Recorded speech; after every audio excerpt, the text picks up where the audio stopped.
With COVID cases across the country spiking, people are wondering, if you contract the virus, does your company have to pay you for the time you spend quarantining? Our national team is verifying if they're responsible for your paycheck.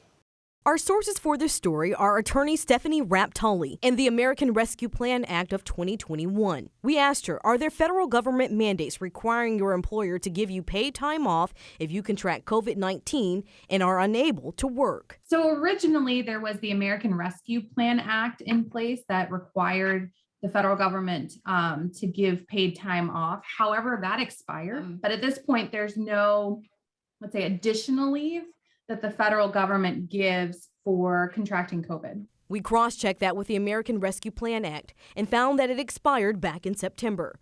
Rapp-Tully believes because there's been such a focus and emphasis placed on vaccine rollouts and mandates, no new federal legislation has been put into place. If you're sick with the virus and unable to work, she says FMLA is an option and you have rights if you're not granted that time. An employee may have a possible action for something along the lines of a disability discrimination case or a failure to accommodate or an FMLA claim. I mean, there may be something there.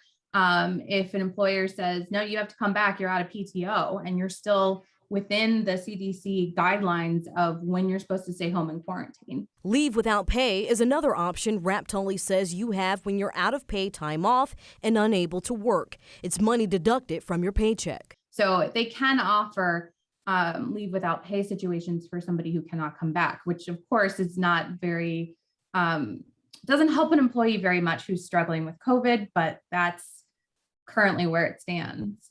We can verify right now there is no federal legislation protecting employees in the event they contract COVID-19.